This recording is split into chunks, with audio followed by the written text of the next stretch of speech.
जहानाबाद के कृष्णा गार्डन में नवनिर्वाचित 20 सूत्री अध्यक्ष, उपाध्यक्ष एवं सदस्यों के लिए सम्मान समारोह का आयोजन किया गया। इस मौके पर बिहार सरकार के मंत्री डॉक्टर संतोष कुमार सुमन, जहानाबाद के पूर्व सांसद चंदेश्वर प्रसाद चंद्रवंशी, हम पार्टी के प्रदेश अध्यक्ष डॉक्टर अनिल कुमार सहित अन्य नेताओं द्वारा 20 सूत्री के उपाध्यक्ष, अध्यक्ष एवं सदस्यों को अंग वस्त्र देकर सम्मानित किया गया। सबसे पहले आए सभी अतिथियों को हम सेकुलर प्रदेश एनडीए के संयोजक सह राष्ट्रीय कार्यकारिणी सदस्य राजेश रंजन द्वारा अंग वस्त्र देकर सम्मानित किया गया। तत्पश्चात सभी 20 सूत्री सदस्यों को सम्मानित किया गया।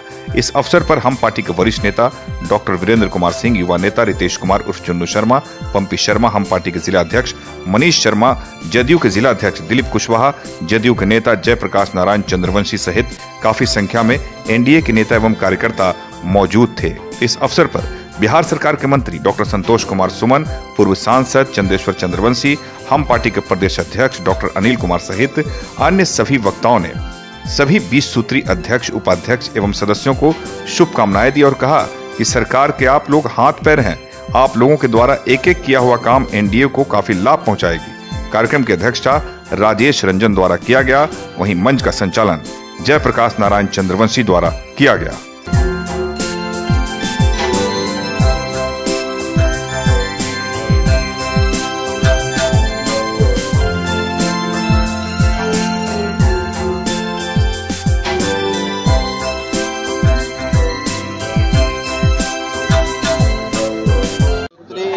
विकास का रीढ़ होता है और जिस हिसाब से एनडीए सरकार ने, माननीय मुख्यमंत्री जी ने प्रखंड स्तर पर भी गठन कर दिया गया है, राज्य से प्रखंड स्तर पर, तो निश्चित तौर पर जो लोग चुन के आए हैं एक जवाबदेह पद पर भी हैं और समाज के लोग हैं और सभी वर्गों का प्रतिनिधित्व करते हैं, तो विकास में उनकी भूमिका होगी प्रखंड स्तर से लेकर राज्य स्तर पर। और जो भी कमियां भी होगी विकास में कहीं पर है, चाहे किन्हीं के द्वारा कोई परेशानी, तो वो अपने स्तर से कर सकते हैं। तो एक तरह का आप समझते हैं कि डेमोक्रेटिक सेटअप में एक बहुत बड़ा अहम रोल है इनका, एक चेक एंड बैलेंस का काम करेगा, विकास के रफ्तार को तेज करेगा और जहाँ पर कुछ गड़बड़ियाँ भी पाई जाती है उनको इन लोग सरकार के नज़र में लाएंगे, तो अधिकारी के नज़र में लाएंगे। तो ये ओवरऑल हम समझते हैं कि चुनाव को आप देख के नहीं देखें, लेकिन ये सतत चलने वाला कार्यक्रम है। मैं आपके माध्यम से माननीय मुख्यमंत्री जी को, माननीय उप मुख्यमंत्री जी को धन्यवाद देता हूँ कि उन्होंने जिस तरह से पूरे बिहार में गठन किया है। निश्चित तौर पर इस इनके कारण इनके सक्षम जो व्यक्ति हैं, जो हर पार्टी से हैं, इनके प्रयास से विकास की गति तेज होगी और बिहार एक नया आयाम दिखेगा। सर, कई सर्वे रिपोर्ट आई है जिसमें मुख्यमंत्री नीतीश कुमार की गिरावट बताई जा रही है, लोकप्रियता में गिरावट बताई जा रही है। अब देखिए, सर्वे रिपोर्ट मैंने नहीं देखा, उस पर मैं टिप्पणी नहीं करूंगा, लेकिन मैं इतना ही जानता हूं कि माननीय मुख्यमंत्री श्री नीतीश कुमार जी बिहार को उस समय सुशासन की ओर ले गए जब हम जंगल राज इसको कहा करते थे, जिस समय हमारी माँ, बहनें, बेटियां शाम में नहीं निकलती थी और उनके आने के बाद एकाएक चेंज आया और एक बदलाव आया बिहार में। बिहार के प्रति लोगों की जो सोच थी उसमें बदलाव आया। इंफ्रास्ट्रक्चर आप देख रहे हैं, रोड देख रहे हैं, पुल देख रहे हैं, इतना काम हुआ है, बिजली है। तो हम समझते हैं जो मुख्यमंत्री बिहार को जंगल राज से निकाल के लाए हैं और जो आज तक काम कर रहे हैं, दिन रात मेहनत कर रहे हैं, आज भी कहीं पर कोई गड़बड़ी नज़र नहीं आ रही है।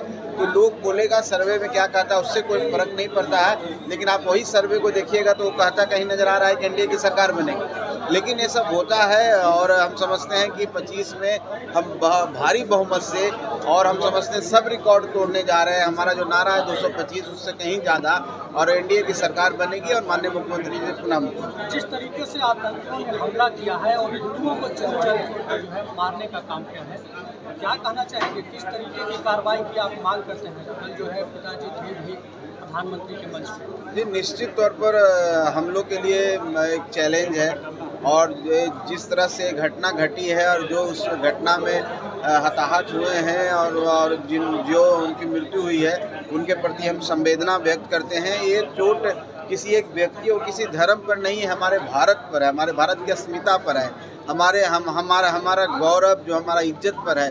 हम समझते हैं कि हमारा देश, हमारे प्रधानमंत्री, हमारी सेना सब सक्षम है उसका बदला लेने के लिए और उस कार्रवाई करने के लिए। आप देख रहे होंगे कि पिछले जिस दिन से घटना घटी है पूरे क्षेत्र में सैन्य गतिविधियां तेज कर दी गई है।